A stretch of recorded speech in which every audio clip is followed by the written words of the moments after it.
আমরা এই যে আমাদের সন্তানদের জন্য দোয়া করি, কি দোয়া করি বলেন তো? বেশিরভাগ মানুষ কি দোয়া করে? আমাদের দোয়াগুলো যারা কোরআন হাদিসের বাতানো দোয়া পড়ি না, নিজে থেকে দোয়া করি, অনেক সময় ভুল দোয়া করি। সবাই না, অনেক সময় ভুল দোয়া করেন অনেকে। যেমন, আল্লাহ আমার ছেলে যেন জিপিএ 5 পায়, আল্লাহ আল্লাহ আমার ছেলে যেন সিরিয়ালে চলে আসে, আল্লাহ আল্লাহ আমার ছেলে যেন অমুক কলেজে চান্স পায়, আল্লাহ মেয়েটা যেন অমুক ইউনিভার্সিটিতে চান্স পায়, আল্লাহ অমুক। এই না আমাদের দোয়া। আচ্ছা, এটা সাময়িক একটা টার্গেট হতে পারে, দোয়া হতে পারে, এটাতে এটা করলে গুনাহ হয়ে যাবে, এ দোয়া করলে একেবারে ভুল হয়ে যাবে, আমি সেটা বলছি না। কিন্তু আমি বলছি, দেখেন আল্লাহ কি দোয়া শিক্ষা দিচ্ছেন। সূরা ফুরকান আয়াত নম্বর 74 আল্লাহ শিক্ষা দিচ্ছেন, রব্বানা হাব লানা মিন আজওয়াজিনা ওয়া যুররিয়াতিনা কুররাতা আয়ুন ওয়াজআলনা লিল মুত্তাকিনা ইমামা। কি দোয়া! এই দোয়ার অর্থ জানেন? সুবহানাল্লাহ, হায়রান হয়ে যাবেন এর অর্থ শুনলে।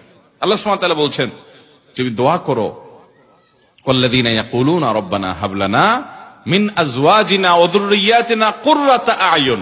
এইটুকু শুনেন, মানে কি?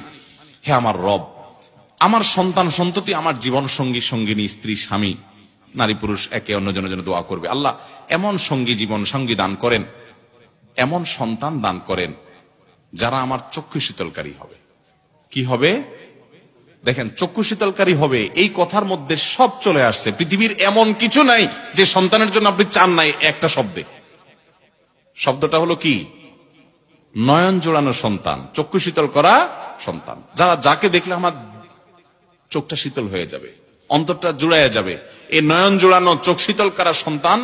এর মানে হলো এই সন্তান এমন সন্তান চাই সব দিক থেকে পারফেক্ট হবে। কারণ আল্লাহ আপনাকে একটা সন্তান দিয়েছেন, ফুটফুটে সুন্দর, হ্যান্ডসাম, দেখতে মাশাআল্লাহ খুব সুন্দর, কিন্তু ছেলেটা অন্ধ। আপনার অন্তর জোড়াবে? আপনার দিল ঠান্ডা হবে বাচ্চা দেখলে যে আমার ছেলেটা এত সুন্দর, কিন্তু সে চোখে দেখতে পায় না। আপনাকে আল্লাহ তাআলা একটা ছেলে দিয়েছেন না, চোখেও কোনো সমস্যা নাই, তার সকল অঙ্গ প্রত্যঙ্গ ঠিক আছে, দেখতে শুনতে সুন্দর, মাশাআল্লাহ, ফুটফুটে, চোখ কান নাক সবই ভালো, সে বিকলাঙ্গ না, কিন্তু ছেলেটার মেধা টেধা কিচ্ছু নাই, একদম বোকা শোকা, কিচ্ছু বুঝে না। আপনার ভালো লাগবে? আপনার চোখ শীতল হবে এই সন্তানকে দেখে? আফসোস হবে না, আমার ছেলেটা কিচ্ছু বুঝে না, বেকুব। আল্লাহ তাআলা আপনার সন্তানকে সুস্থ রাখছেন, আবার বুদ্ধি শুদ্ধিও দিছেন, দেখতে শুনতেও ভালো, কিন্তু ছেলেটা অমানুষ। কি বলেন? একে দেখলে আপনার দিল জোড়াবে? আবার ছেলেটা দেখতে শুনতেও সুন্দর, চোখ মুখ সব ঠিক আছে, আবার সে বুদ্ধি শুদ্ধিও আছে, আবার সে অমানুষও না, ছেলে হিসেবে মানুষ হিসেবে খুব ভালো, ভদ্র, আপনার কথা শুনে সবই ঠিক আছে, কিন্তু তার জীবনে কোনো উন্নতি বরকত নাই, পয়সা কড়ি নাই, চাকরি বাকরি নাই, বেকার, কষ্টে দিনাতিপাত করে। এই ছেলেকে দেখলে আপনার ভালো লাগবে? ছেলের অবস্থা দেখলে আপনার ভালো লাগবে? আপনি এরকম কত পয়েন্ট বলবেন? আপনি 200 পয়েন্ট বলতে পারেন, একটা থাকে আরেকটা থাকে না। আমাদের মন খুশি হয় না যে আমার ছেলের সব আছে, এটা নাই। আল্লাহ সুবহানাহু ওয়া তাআলা এমন এক শব্দ শিখিয়ে দিয়েছেন, কারণ আল্লাহ তো জানেন যে কিভাবে দোয়া করতে, নিজেই শিখিয়ে দিয়েছেন, রব্বানা হাব লানা মিন আজওয়াজিনা ওয়া যুররিয়াতিনা কুররাতা আয়ুন। আল্লাহ আমার জীবন সঙ্গী, আমার সন্তান এমন দান করেন যে তাকে দেখলে আমার চোখ, আমার নয়ন কি করবে?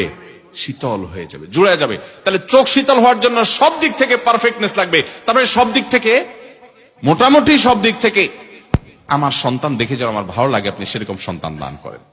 দেখছেন দোয়ার আদব আল্লাহ তাআলা শিখিয়ে দিয়েছেন। উল্টোপাল্টা দোয়া না করে সুন্নাহ সম্মত মাসনুন দোয়াগুলো আমরা বেশি বেশি নিবেদন করবো। আল্লাহ আমাদের সবাইকে তৌফিক দান করুন। আমি আমার বুঝজ্ঞান হয়েছে থেকে এই দোয়া পড়ি, রব্বানা হাব লানা মিন আজওয়াজিনা ওয়া যুররিয়াতিনা কুররাতা আয়ুন ওয়াজআলনা লিল মুত্তাকিনা ইমামা।